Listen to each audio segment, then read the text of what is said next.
What up, what up, what up? Y'all like my shirt? What J. Cole say the Spider-Man meme? Well, this is the Spider-Man meme.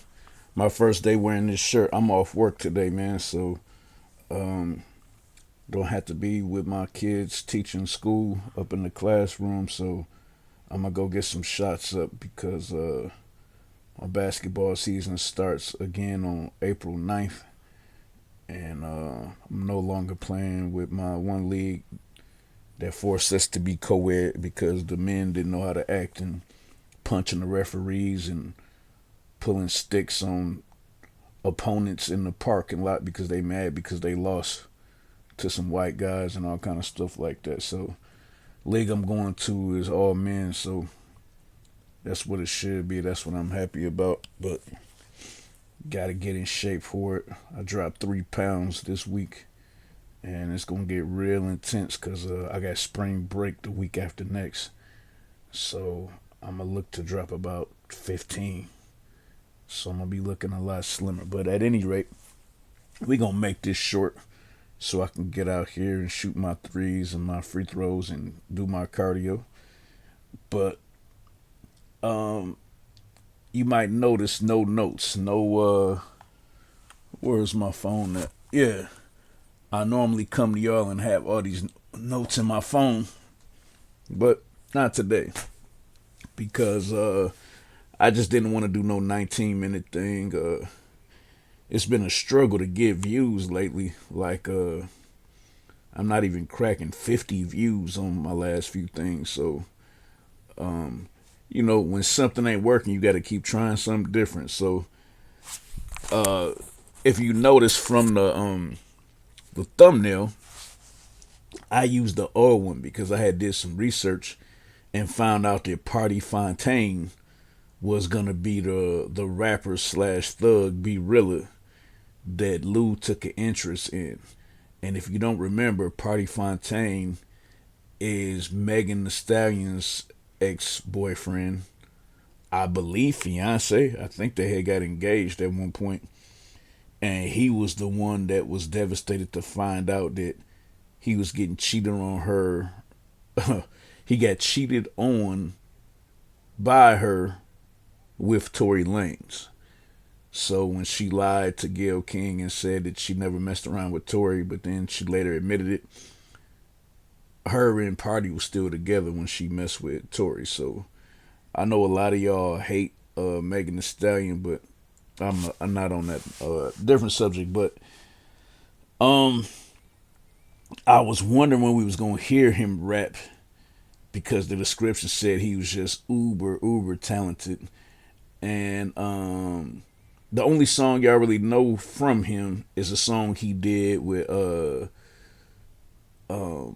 Cardi B. You know how to get a bag, don't you? Don't you? That's a real tight song. It's called "Backing It Up." So they kind of had him as soon as he got out of jail on stage. And the thing that was interesting what they did, if you listen closely to the way he was rapping, the entire flow and delivery was old 50 Cent. Like the 50 Cent when he first got signed. Like even a little bit before Get Rich or Die Trying. The G Unit mixtape version of 50. Or the Columbia Records when Jam Master Jay, rest in peace, signed them. That's who the flow really sounded like. And the thing that makes that kind of funny is cats really wasn't rapping like that in 1993, 94. I was in high school. That was my senior year, 94. So it's just kind of weird that they did it like that, but I guess it makes sense. It's hard to teach a new style cat how to rap old school or rap to what they used to rap then. But yeah, it was completely 50 Cent style, which wouldn't come out until the year 2000, basically. Um, in terms of Juke Box, uh, she got her munch on, and they were obviously in the dorm. It was definitely during the day, and with old Aisha from Butter, and she kind of semi curved her at the end after getting performed on. When she said, I was thinking I could just hang out here with you and stay with you. No, mama, college don't work like that. Let me show y'all something. You know what I'm saying? I too went to an African American college. Mine was called Clark Atlanta University. So we practically on the same campus as Morehouse and Spelman. And Spelman and Morehouse started off as Baptist seminary schools for young men and women to become preachers, and then it evolved so into just regular college. But Spelman and Morehouse now claim to be non-denominational, but they started off Baptist. And Clark, my school, was Methodist when it started, and it's still Methodist. So that means the reason that you see the sun out while Juke is up in there is because they don't allow no visitors to the dorms at night. You know what I'm saying? Like, we had one day, and I think the your female company had to leave by like 8 o'clock. It was something crazy. It was from like 4 to 8, something crazy like that. So, but it's not even realistic. It's like when you in college, man, you think like you feel like you grown, but I say even up to maybe your junior year, your freshman and sophomore year, man, you still a child. So yeah, you're not just finna just be laying up in the dorm, not going to class and humping on this girl. What is Juke Box thinking? But the other thing is yeah, when you leave the military, all my military people can tell me the proper terminology, but yeah, you get court martialed. The military is different, man. You get court martialed for going AWOL. That's what they call it. You get court martialed for going AWOL. And if you in the military, I used to mess with a young lady that was well, I guess it ain't cool to say it, but she was just crazy about me. But she was together with this white boy, but she was still just head over heels for me. And she left and went to the military, and he was in the military with her. And I caught up with her some years later, and asked how their situation was, and she said, "Oh no, we got divorced." And then I was like, "Oh, I thought that y'all went to the military though." She said, "Yeah, that's what happened. He cheated on me while we was in the military, and so he got arrested." I was like, "What do you mean he got arrested?" She was like, "John, you don't know how the military works? Like, you can't commit adultery in the military. You get court-martialed." I was like, "Dang." So yeah, it's a different world. So I'm not sure how they're gonna make that scene, because I'm sure they don't want to send a message out there, even though it's a fictional story, that it's just that easy. You can just decide you don't want to be in the military and just go back to Queens. It got to be something coming back from that. But also, I think our predictions was off that something traumatic was gonna happen to her. Even SA was gonna happen to her on the military base. It doesn't look like that happened, because she's just way too cool about how she left.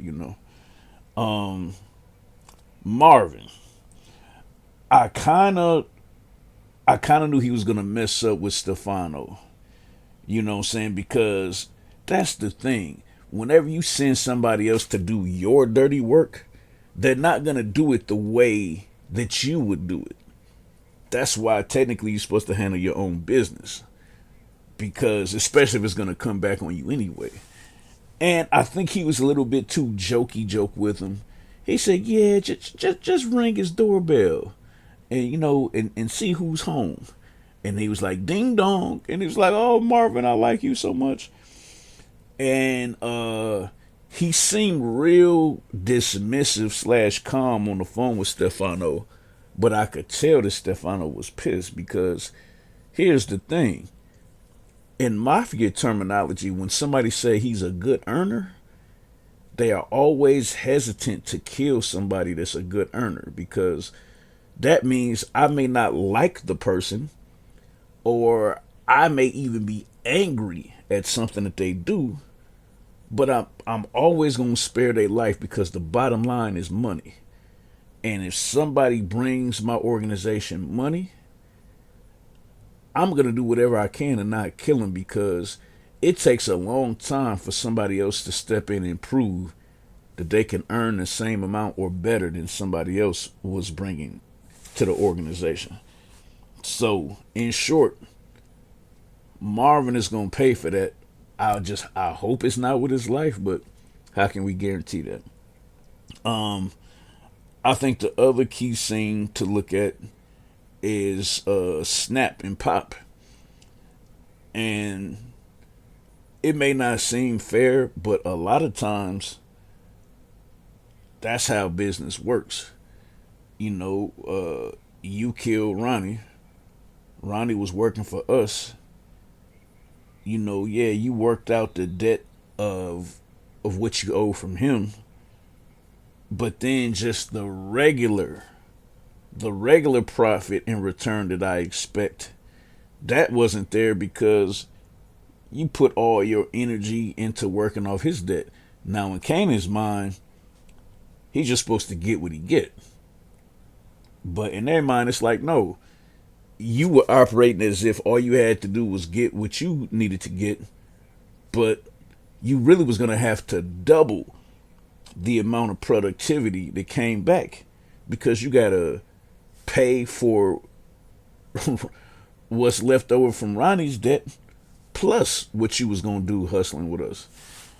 And Rock was there, but Rock didn't back him 100% because she had to fall back, rules of the streets, because you really not in business with her, you know.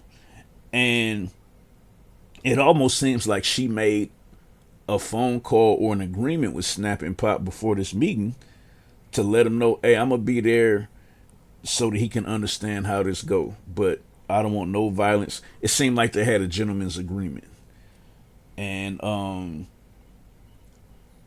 once again, that's somewhat manipulative on Rock's part, because she's trying to show him you need to be in more with me, and stop trying to do everything on your own. But he wants to break away from her, so we're gonna see how that's gonna go. And now we get to the final part. I kept this under 20 minutes like I promised y'all. Unique was just lurking and lurking and lurking the whole episode. And he just came in, and Rock's lawyer just rocked him. Like, bow.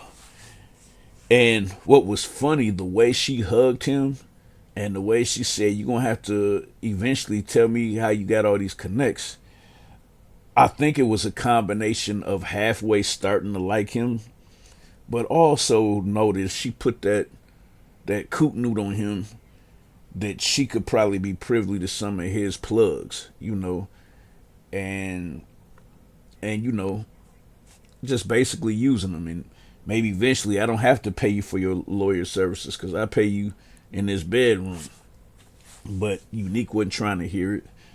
Of course he was going to say, no, wait. But to a street dude, it ain't no conversation. Jay Sproul, movies, music, sports, and life. We out.